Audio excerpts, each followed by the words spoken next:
unofficial Universal Orlando podcast is a member of the Mice Chat Podcast Network. MicePod.com.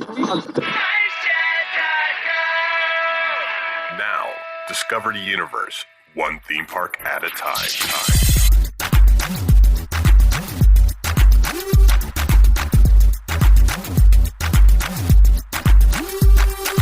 Welcome, Universal fans. This episode is brought to you by Fairy Godmother Travel and the Producers Club. So let's join the crew as they bring you the latest news from the Universal Orlando Resort and from all around the Universal globe.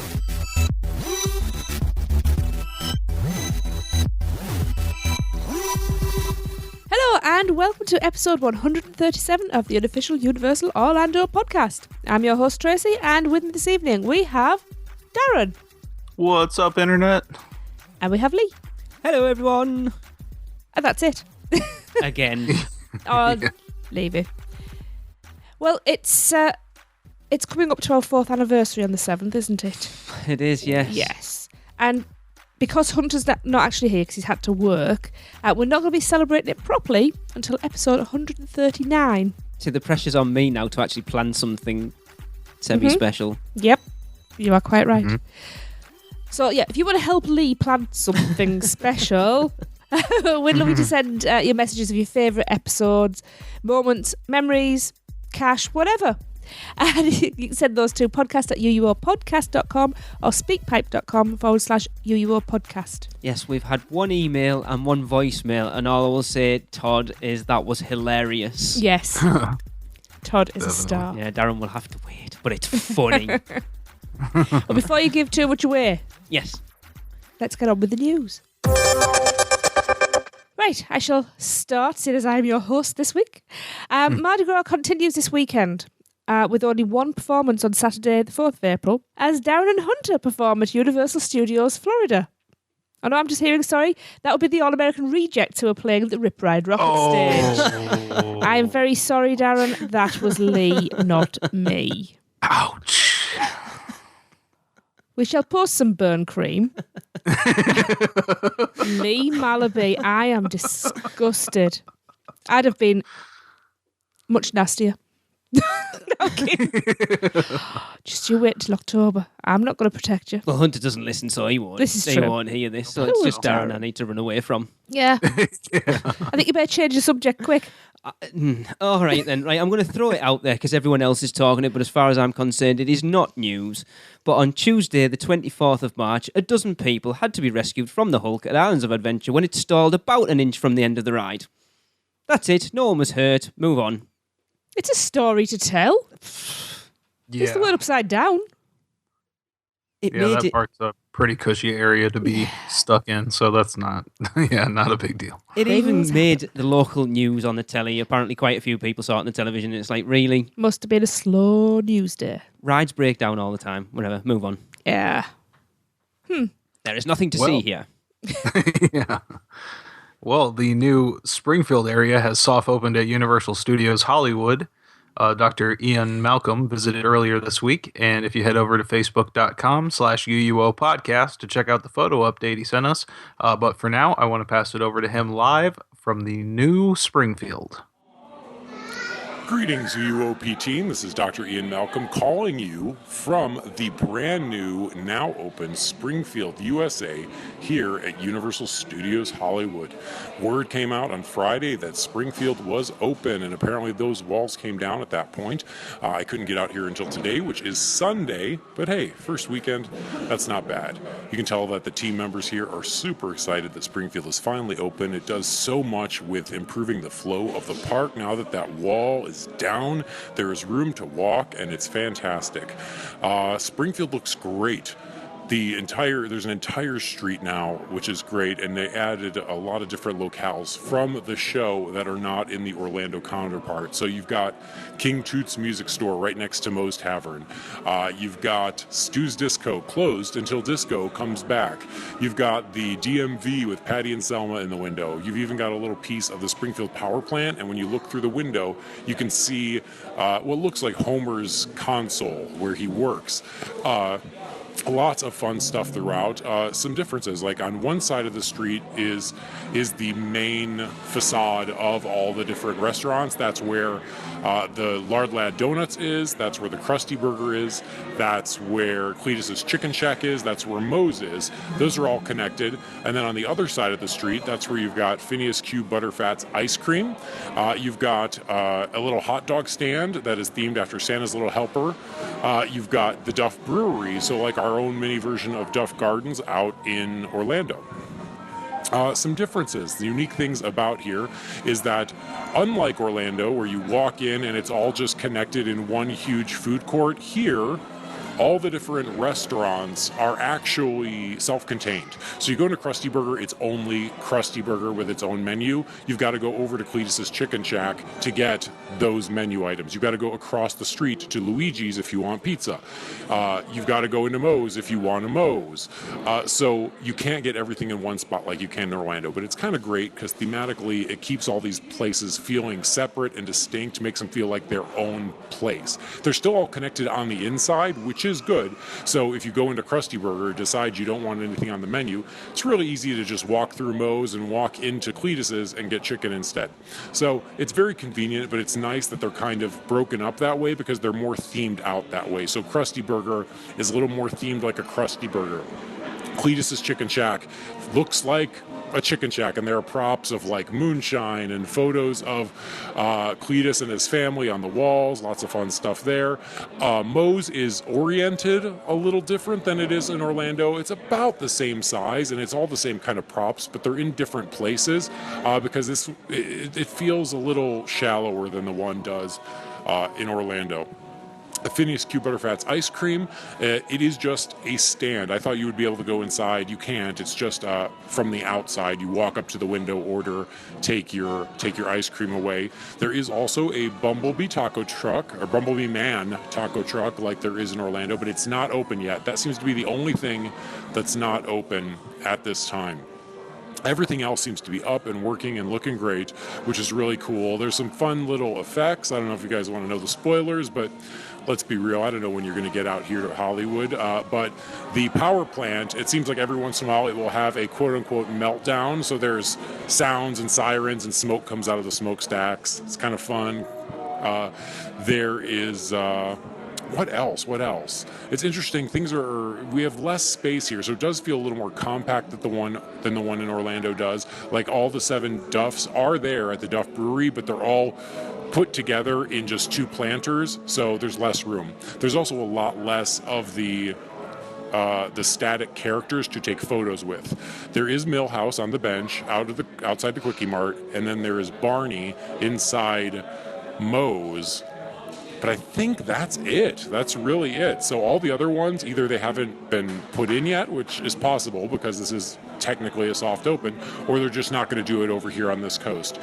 One other thing I wanted to note and point out that here, because they just opened at least 5 new food venues in a day, they added an entire second floor for extra seating for all of these restaurants, which is so helpful. This is a park that doesn't have tons of space. Of course, we know that. And so it looks like they really planned ahead. And so there is a second floor seating section above the Krusty Burger, above Cletus's Chicken Shack. And that is really cool. It's really helpful. And that's also really themed. So the room I'm sitting in now, it almost looks like Krusty's trophy room. It doesn't look like part of the Krusty Burger. It looks like part of almost like his home. It kind of has a Hard Rock Cafe vibe.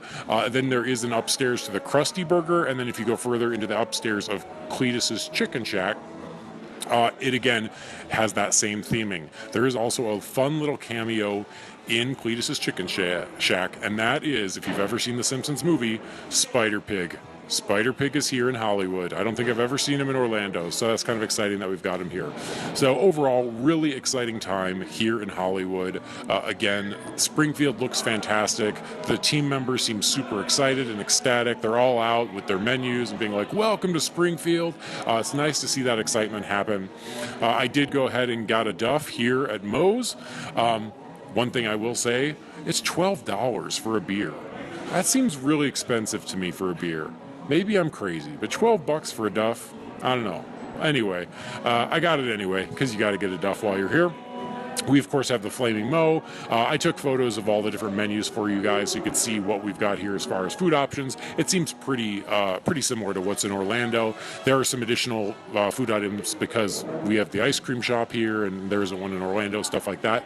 But otherwise, it seems pretty consistent with what is out in Orlando. So overall, great reviews here for Springfield. I definitely anticipate coming back a lot and being able to sample all the different food items that they have added because really that's all it is. It's all food. So I'm going to be gaining some weight thanks to Springfield, USA here at Universal Hollywood. But if you're going to gain some weight, I can't think of a better place to do it. So very excited to show you guys the photos and how great it looks out here. Hopefully you all will be able to see it in person and not just through photos very soon. But until then, we will talk to you soon. As always, I have been Dr. Ian Malcolm reporting to you from Universal Studios Hollywood. I think that baby in the background didn't sound like it was having a particular lot of fun there. I was going to say somebody took Maggie's pacifier. It sounds really the extra effects, like the nuclear power plant having a meltdown, sounds awesome. Yeah. Yeah, I would love to have something like that here, and it's something they could just add. I mean, that's just a panel board facade, you know. It wouldn't be too hard to put on top of the existing restaurants, I don't think. So maybe we'll see an expansion in the future. How much? And Spider Pig. Yes. Yeah, I'd like to see Spider Pig. I think the closest you get to that is they play the music in the bathrooms, don't they, at the Android's Dungeon. Yeah. 12 bucks for a duff, though. I don't remember it being that much in Orlando. I was just about to ask because I drank a few of them and I wouldn't drink. I think they're $8 here. That's what I have in my head, 8. And that was still pricey. $12 is what, about £8? I haven't drank for a long time, so I don't know. That's an expensive pint. Yeah. That's a really expensive pint. Yeah. But no, it sounds cool. I mean, you know, they've got stuff that we haven't got in Orlando, and we've got stuff in Orlando that they haven't got over there. Because obviously we've got Kang and Kodos and all the carnival games as well. Yeah. Yeah. Ooh. Yeah. But it gives it a bit more atmosphere, though, doesn't it? Because they're not just like generic fairground things. They did sort of Simpsonize them, if that's a word. True. Yeah. I think they're still generic, though. Well, yeah. Well, I suppose, yeah. Yeah, it boils down to the same games you've seen everywhere, but they do. They put a little twist on it, and it gets the Simpson characters out throughout the park when people are lugging around huge stuffed, Simpsons characters. So it'd be interesting to see how it does, because if you look, I know a lot of the complaints have been that like Diagon Alley's only got the one ride in it, and the rest's all shops and food, and then they just opened Springfield over there, and as as Dr. Ian Malcolm just said there, it's all food. Yep. That's very true. It seems to be the way they're doing it, though. As well, just merchandise and food packed around one ride, which I guess makes sense. I guess you're filling out the area. It's something they've always done on a smaller scale. Yeah. When that was the Back to the Future ride, they had, the Back to the Future gift shop was where the Quickie Mart was.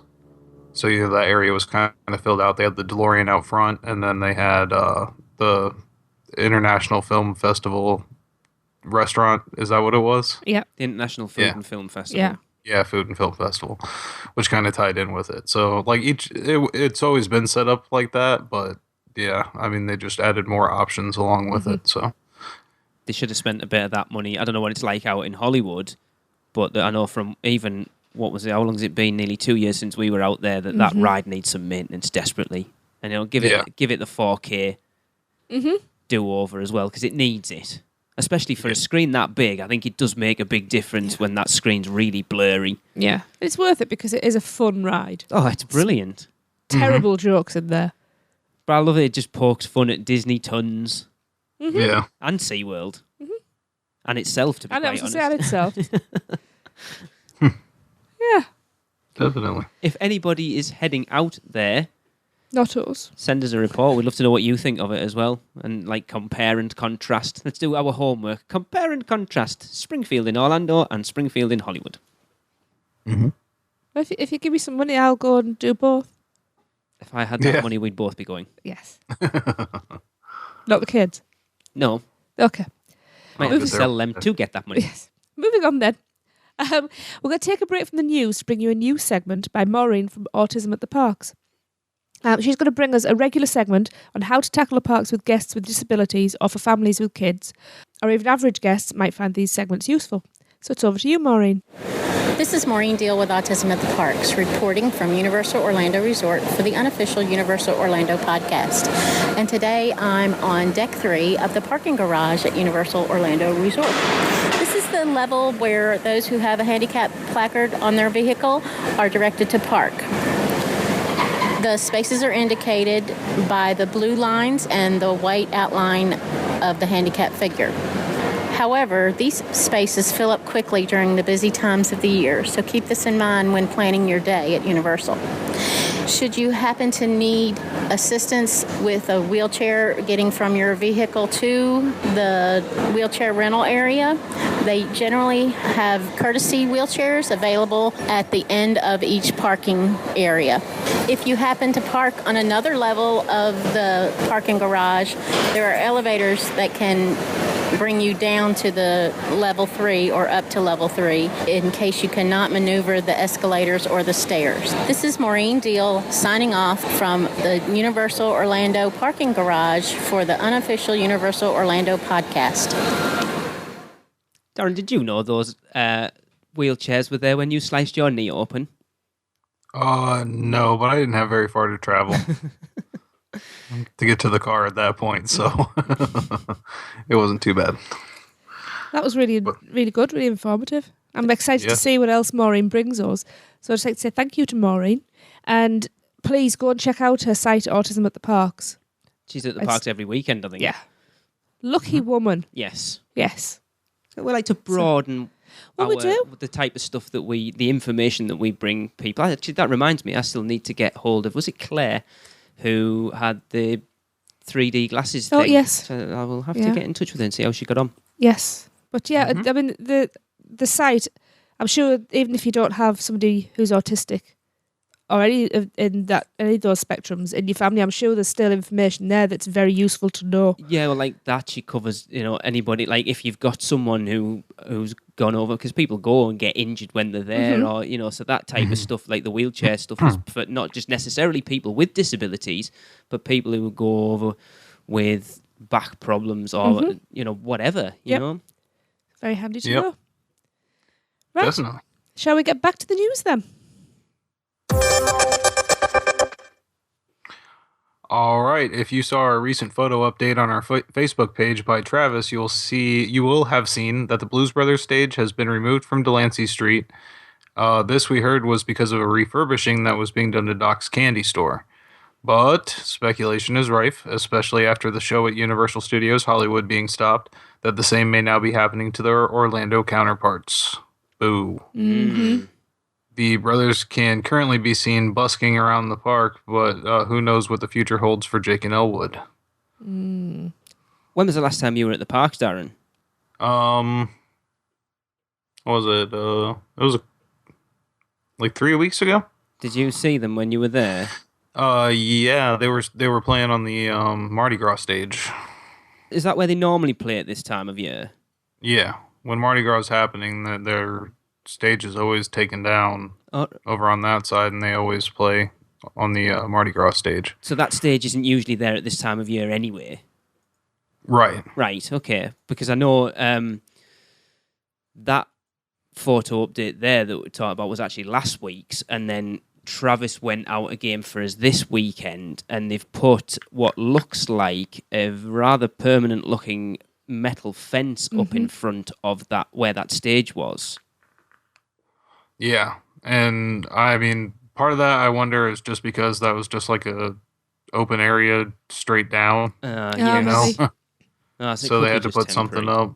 Yeah, and then even with that there permanently, it didn't seem very tall, so I think they could still put the stage out over it the way it was. Okay, but yeah. Hopefully, I definitely hope that stays. And they were selling a lot of Blues Brothers merchandise out of Doc's Candy Store, so that's where you get like T-shirts and things like that. So I definitely hope that they were staying, because that's one of my favorite parts of the park. As you found out, what was it last week, a couple weeks ago? I don't even think we've been in Doc's Candy Store. That's because you go, no kids, you're not allowed to have any sugar on your holiday. They're bad enough without sugar down them. Was it? I don't even know if it was open at that time.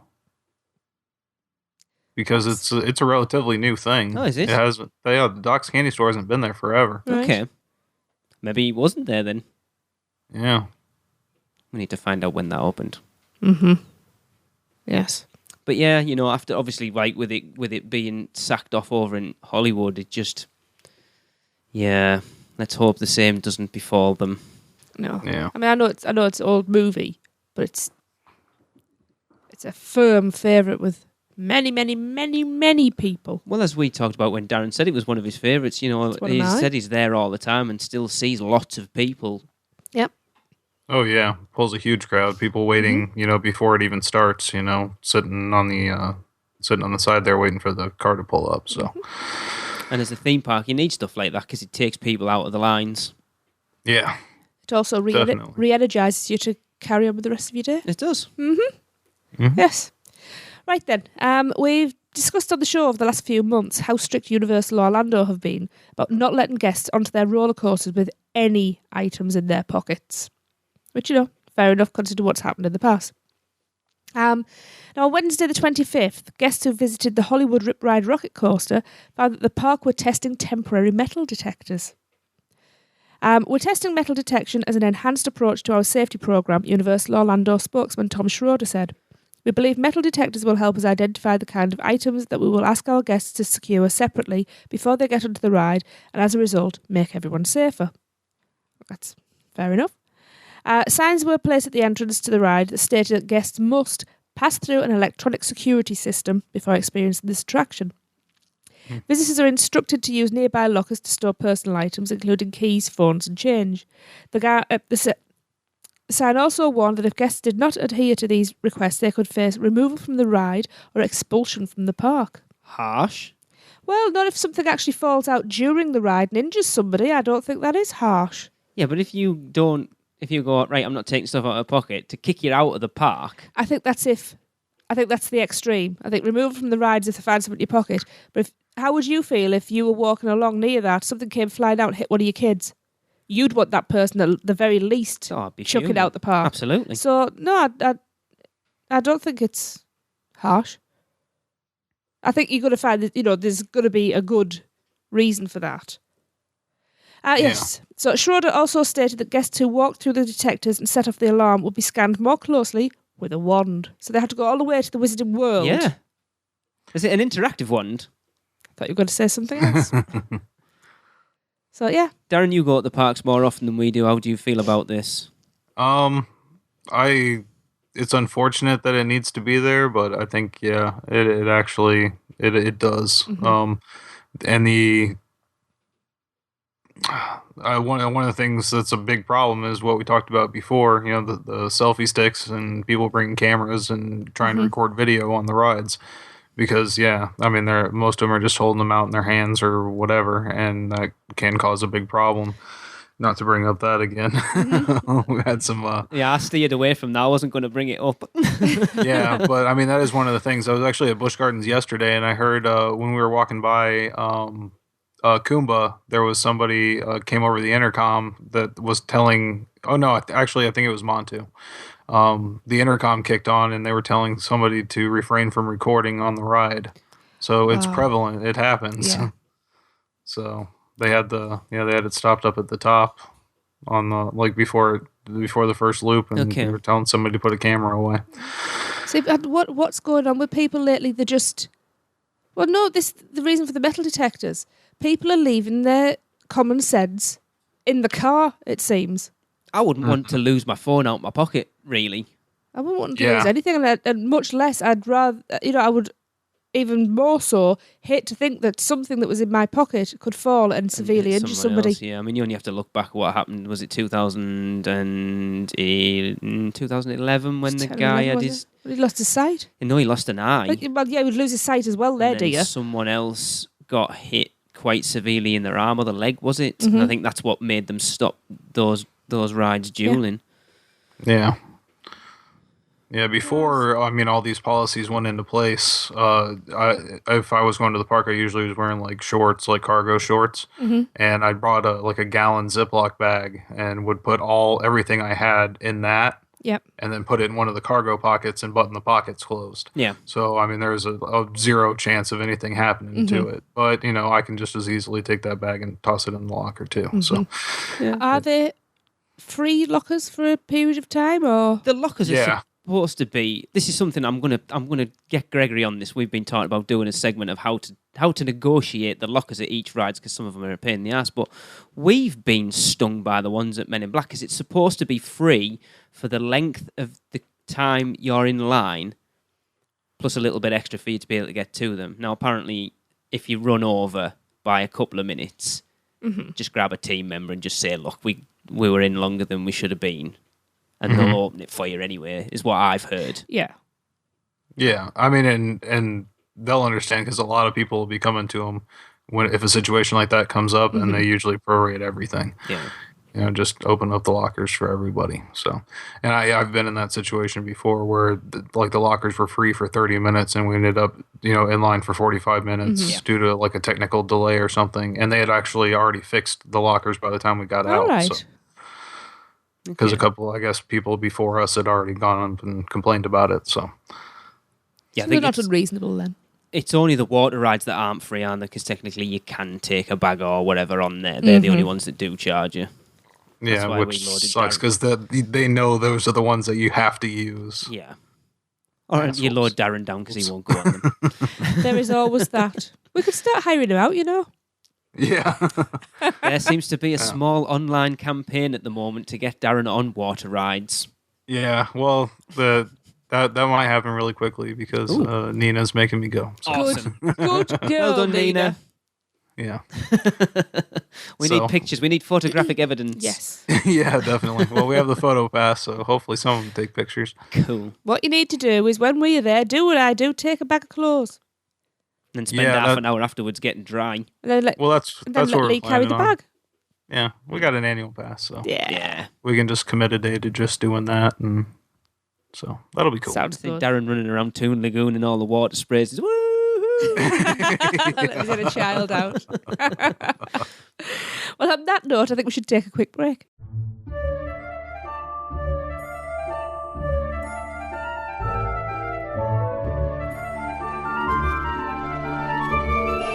Diagon Alley is now open at Universal Studios Florida, and we know all you witches and wizards can't wait to visit. So let our friends at Fairy Godmother Travel deal with the muggles in resort reservations.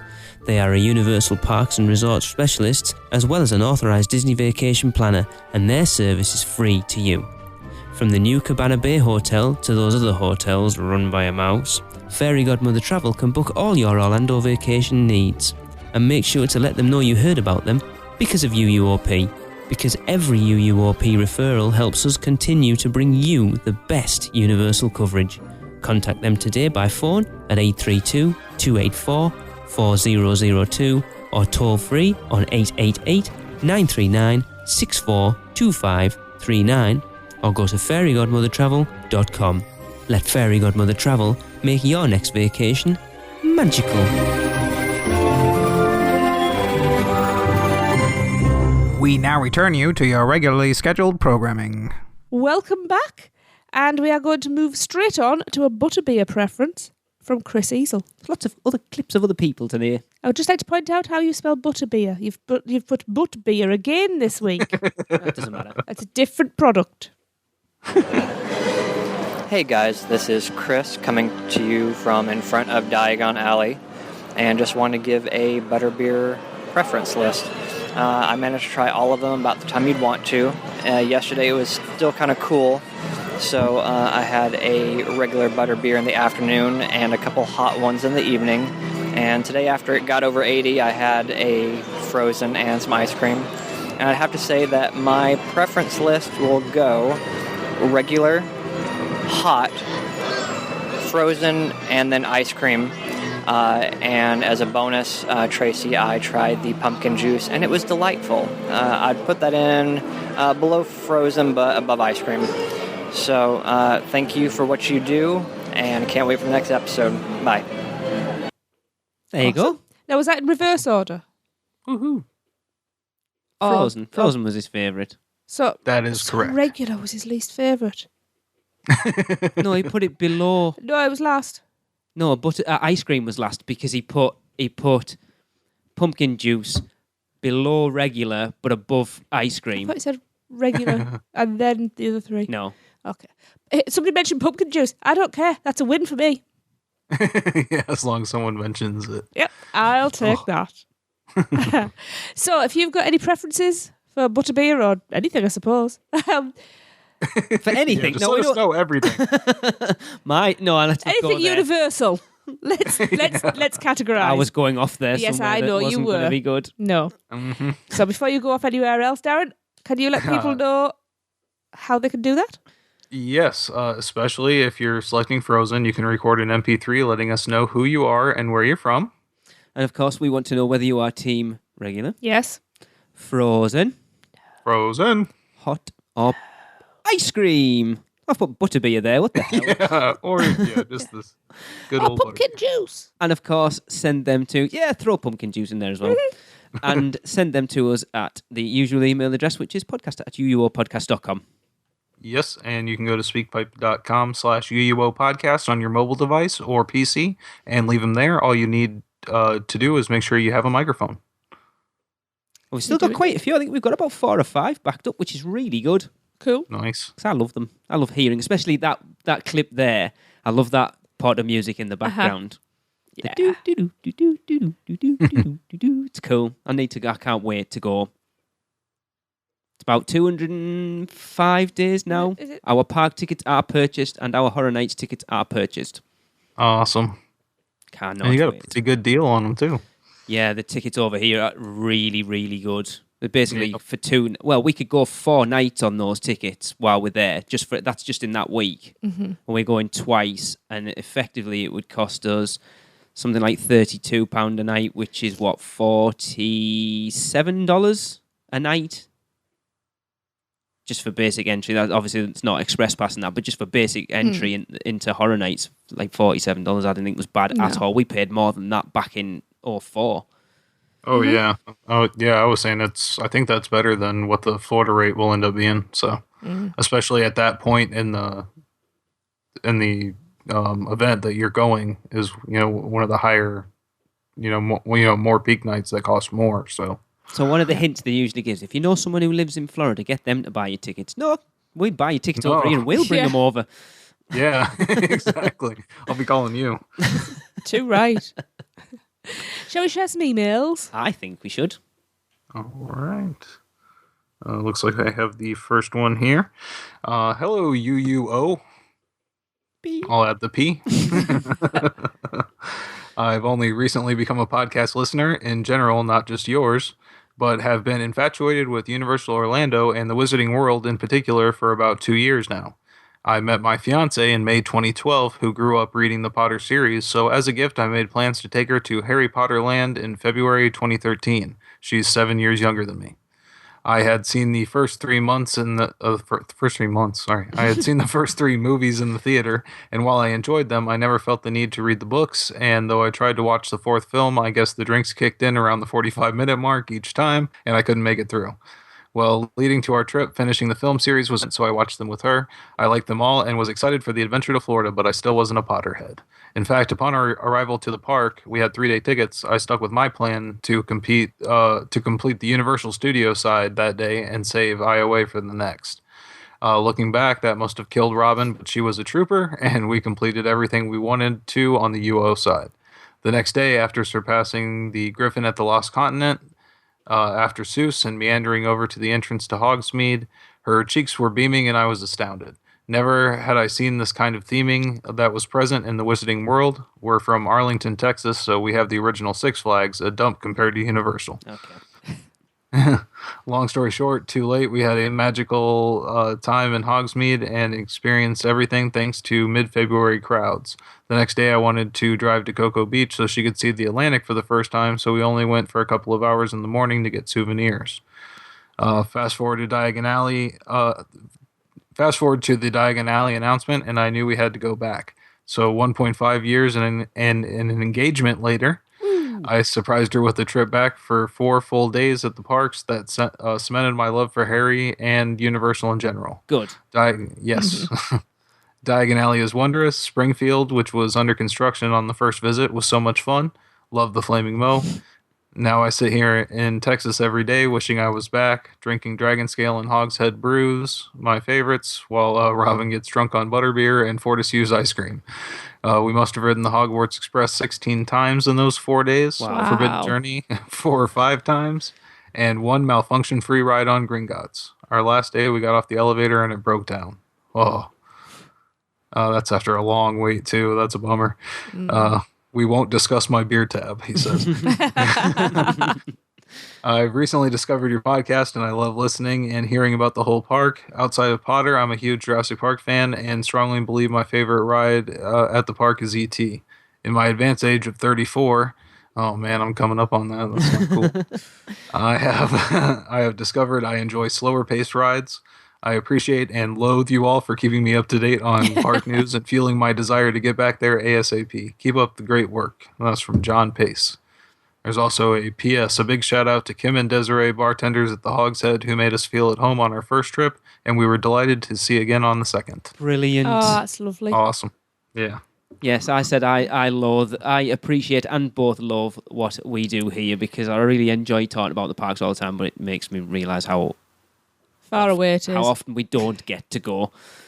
Yes. Yeah. Yes. But yes, John is great. actually a producer now as well. Yes. Awesome. Great That's email. cool. It was. Yeah. We picked up quite a few sort of new listeners recently who've been getting in touch. And it's good. It's good.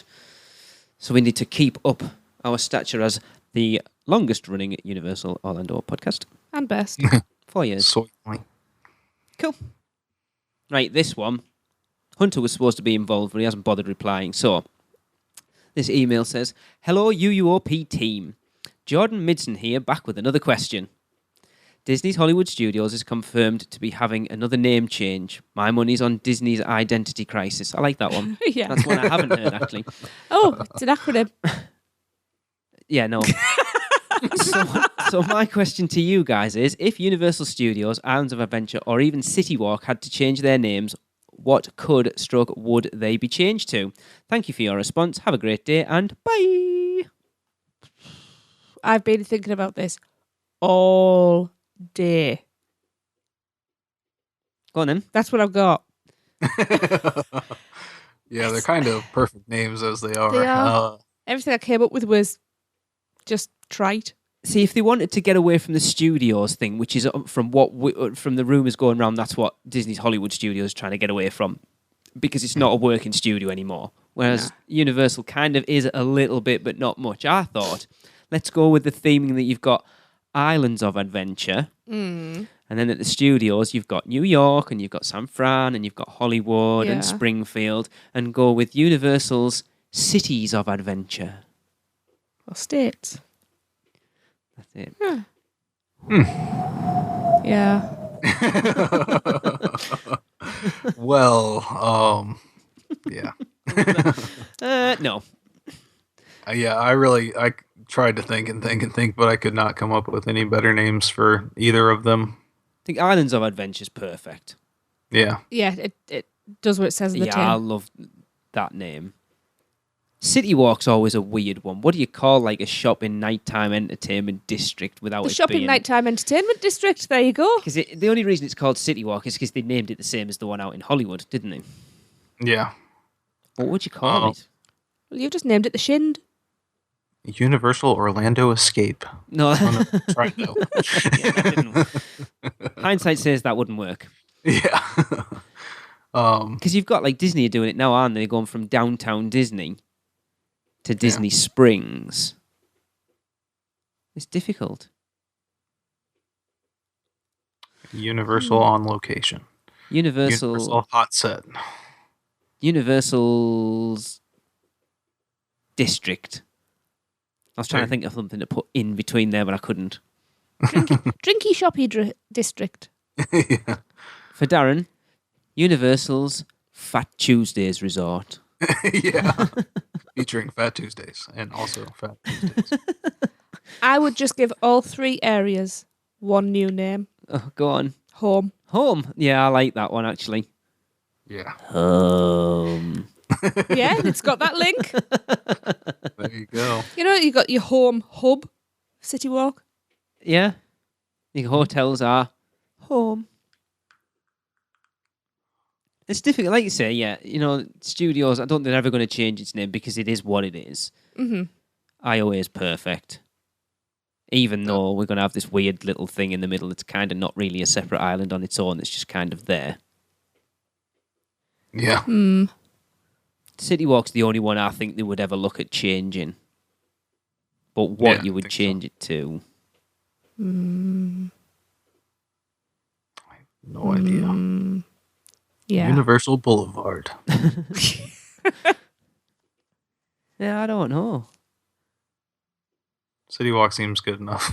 Yeah. So, yeah. I think that's the problem with Disney wanting to change Hollywood Studios. It really has had an identity crisis from the start, hasn't it? It doesn't know what it wants to be anymore, and they're just trying to do something. I mean, the rumor is for it, isn't it, that they're going to call it, is it Disney's Hollywood Adventure, kind of going off California Yeah, that's Adventure. the one I've heard. I think that would work, but it's not all Hollywood, is it? That's the only problem. It's still not giving it an identity, really. No. Yeah. Not from what we've heard's going in there as well. It's probably the least cohesive park. Like Hollywood Studios didn't really fit well because there was only really the front section of the park that was Hollywood. Mm-hmm. Yeah. Like back when I first went when I was a kid and it was MGM Studios, like I had trouble, differentiating that and Universal Studios in my head. Because they were, it was so close to the same kind of deal with the working studio thing going and all that. I think that was the point, wasn't it? Yeah, and they really focused on that then. And you can obviously tell now that's changed quite a bit. But, I remember it back then being, really cool and having that studio's feel. And that's why I liked it so much. And yeah, the more recent trips that I've gone, yeah, definitely, and you can't really tell. So... No, we're all happy. I think the general consensus is it's all perfectly well named. Yeah. Mm-hmm. If anybody out there's got any good ideas, send them to us at podcast@uuopodcast.com. Yes. Or Facebook or I'm anywhere. going to post that in our Producers Club Facebook page and see what people say to that. Yeah. Is there anything else? Oh, I don't know. Let me have a look. Nope. No, I think that's about it. Right then. There's not a lot of news out. We need to have a rumour mill. We haven't had a rumour mill for a while. Not that there's a lot of rumours about. Oh, wait, there was one thing. Construction at, I'm forgetting the name. Sapphire Falls. No, that has made a pretty drastic jump, too. Really? As of 3 weeks ago, they had, about 12 cranes out there. Right. Getting everything getting that set up. So Wonder Sea Island, is that what you're talking about? Yeah, no, I'm talking about in Universal Studios, where they're going to put the museum in. Oh, the Gardens of Allah. Yeah, Gardens of Allah. Oh, Yes, I just blanked out on that. I saw a picture, a photo update. I don't remember where it was. It wasn't us, was it, by any chance? I don't think so. Was it? Was it with the big brick addition? Yeah, the breeze blocks. Yeah, maybe it was us or somebody else. I think probably a bunch of people already have them, but... Yeah. Because one of our listeners, I haven't thrown it out there yet, sorry Darren, we mentioned about the photo update before, Travis Terrell's he goes to the parks virtually every weekend. He's going to start doing a photo update from the parks for us, which we're going to try and get out on a regular day every week. And there should be, when this is out, there should have been another one up. And yeah, it's like a big white, breeze block building type thing that they're adding on the side, isn't there? Yeah. So that's pretty cool. Are you hearing anything?